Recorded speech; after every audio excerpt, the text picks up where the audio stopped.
নমস্কার বন্ধুরা, আপনারা নিশ্চিতভাবে জানেন যে বর্তমানে আয়ুষ্মান ভারত অর্থাৎ প্রধানমন্ত্রী জন আরোগ্য যোজনার ফর্ম ফিল আপ শুরু হয়েছে।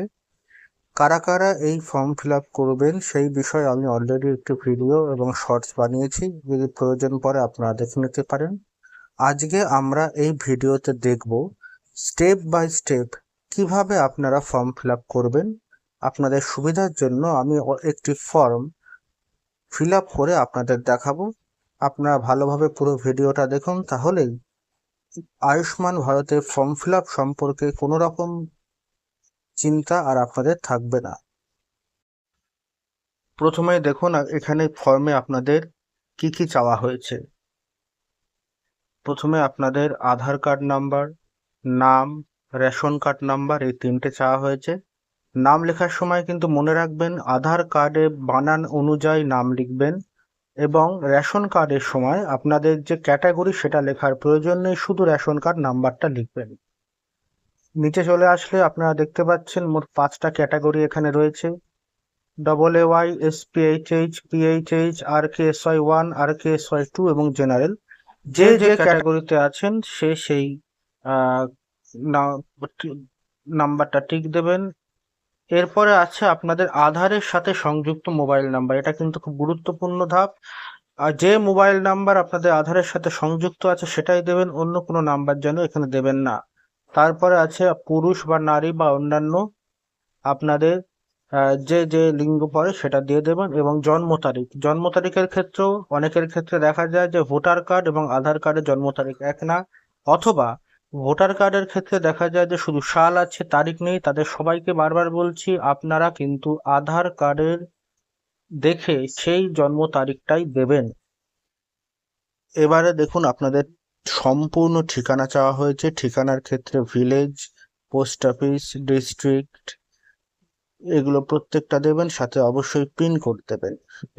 এবং তার কেউ যদি কোনো ফ্ল্যাটে থাকেন তাহলে সেই ফ্ল্যাটের নাম্বারটাও দিয়ে দিতে পারেন।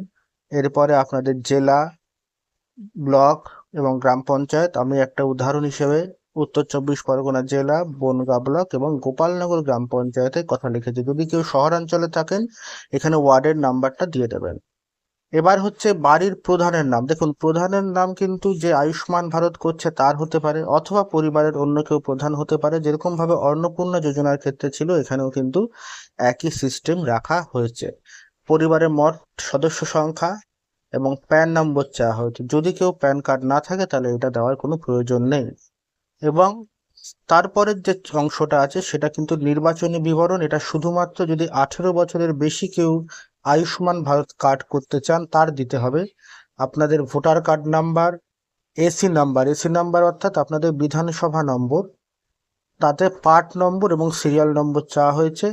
শেষের তিনটে জিনিস আপনারা যে ভোটার লিস্ট আছে তাতে নিশ্চিতভাবে পেয়ে যাবেন।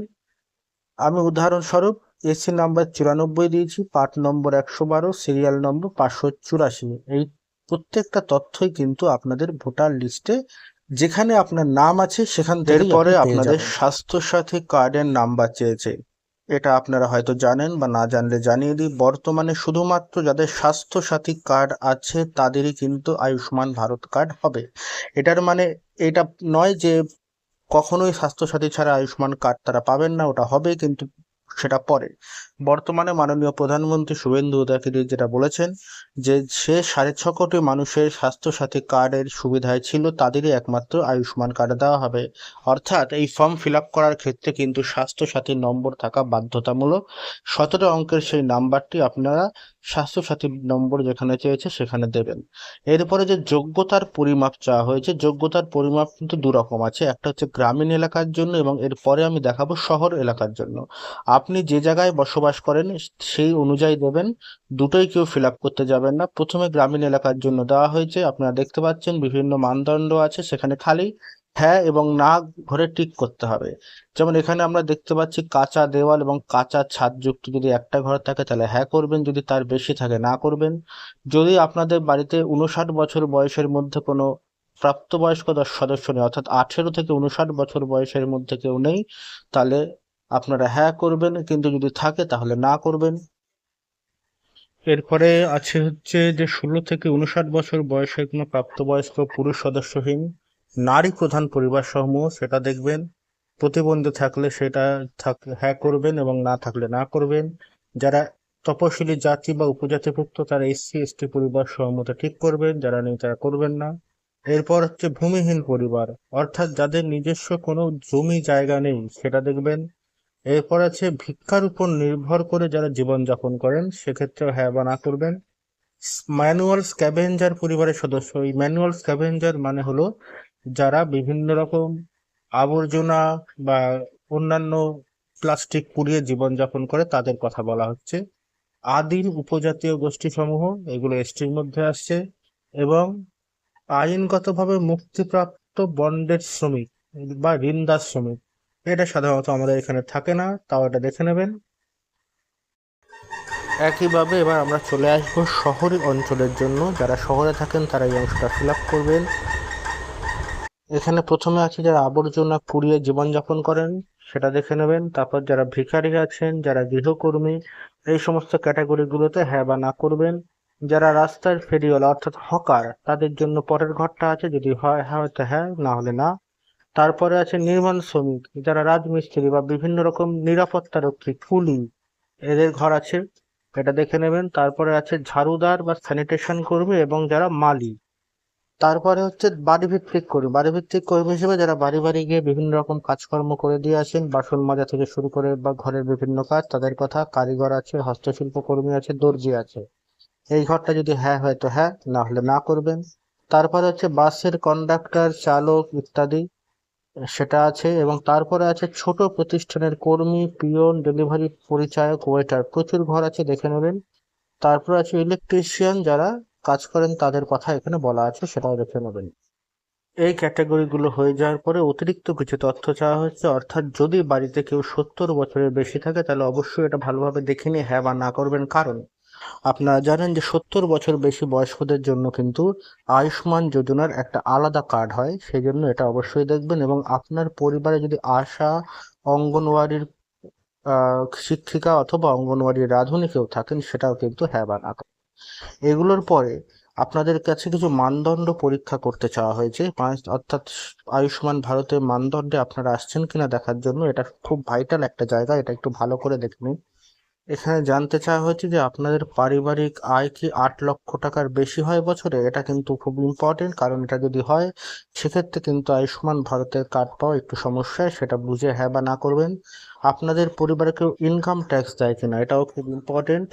তারপরে আছে যে আপনাদের যে SIR হয়েছিল, সেই SIR-এ আপনাদের কিন্তু ভোটের ক্ষেত্রে বাতিল হয়েছে কিনা, সেটা হ্যাঁ বা না করবেন। এবং তারপরের ঘরই আছে যে ট্রাইব্যুনালে আপনাদের ভোটার কার্ড মুলতবি হয়েছে কিনা, অর্থাৎ ভোট কেটে গেছে কিনা। এবং তারপরে আছে যাদের মুলতবি হয়েছে তাদের ক্ষেত্রে CAA আবেদন করেছেন কিনা। প্রত্যেকটা ঘর খুব ইম্পর্টেন্ট, এবং এখানে বলে দেওয়া ভালো আপনারা যে তথ্যগুলো দেবেন সেটা যেন সঠিক তথ্য হয়, কারণ এরপরে কিন্তু একটা BLO বা অন্যান্য কোনো সরকারি আধিকারিকের মাধ্যমে ইন্সপেকশনের ব্যবস্থা আছে এখানে। এই অবধি মূলত আপনাদের ফর্ম ফিল আপের বিষয় ছিল। এখানে একটা বলে রাখি যে এরপরে আপনারা কিন্তু টিক মার্ক দেখতে পাবেন, যার যেখানে আপনি ঘোষণা করবেন যে সমস্ত তথ্য আপনি দিচ্ছেন সেগুলো সঠিক, এবং যদি সঠিক না হয় সেক্ষেত্রে কিন্তু আপনাদের অন্যান্য সামাজিক প্রকল্প বন্ধ করে দেওয়া হবে। এটা কিন্তু ইম্পর্টেন্ট পয়েন্ট। এবং এর পাশে আপনার স্বাক্ষরের জায়গা আছে বা সইয়ের জায়গা আছে, সেখানে আপনারা যেভাবে সই করেন বাংলা অথবা ইংরেজি দুটোই করতে পারেন। এবং যদি পরিবারে কেউ থাকে যে স্বাক্ষরিত নয়, সেক্ষেত্রে সে কিন্তু আহ টিপছাপ বাও দিয়ে সই করতে পারে। ফর্মে এটুকুই আপনাদের ফিল আপ করার জায়গা ছিল। এরপরে যে জায়গাগুলো আছে সেগুলো সম্পূর্ণ অফিসের জন্য প্রযোজ্য। এখানে একটি রিসিপ্টের জায়গা আছে, যেখানে আপনাদের রিসিপ্ট কেটে দেওয়া হবে যে আপনারা ফর্ম ফিল আপ করেছেন। এরপরে আছে একটি ইন্সপেকশনের জায়গা, যেখানে যারা ইন্সপেকশন করতে হবে, যার কথা আমি একটু আগেই বললাম, BLO বা যে কোনো অন্যান্য আধিকারিক ইন্সপেকশন করতে আসবেন, তাদের মতামত সেখানে দেওয়ার জায়গা রয়েছে। এবং সেইটা নিয়ে আপনাদের কোনো চিন্তার কারণ নেই, সেটা যারা করবেন তারা ঠিকঠাকভাবে ওটা ফিল আপ করে দেবেন। আশা করি ভিডিওটি আপনার ভালো লেগেছে। অনেকে খুব 5 মিনিট, 4 মিনিট, 3 মিনিটে সম্পূর্ণ আয়ুষ্মান ভারতের ফর্ম ফিল আপের ভিডিও বানিয়েছেন, কিন্তু আমি চাইছিলাম প্রত্যেকটা স্টেপ আপনাকে দেখিয়ে দেখিয়ে বুঝিয়ে বুঝিয়ে করাতে। এই জন্য ভিডিওটা একটু বড় হওয়ার জন্য দুঃখিত। কিন্তু যদি ভিডিওটি ভালো লেগে থাকে তাহলে লাইক, শেয়ার এবং সাবস্ক্রাইব করে দেবেন, এবং আশা করি এরপরে আপনাদের আয়ুষ্মান ভারতের ফর্ম ফিল আপ সম্পর্কে আর কোনো প্রশ্ন থাকবে না। সবাইকে ধন্যবাদ জানিয়ে ভিডিওটি আজকে এখানেই আমি সমাপ্তি করলাম।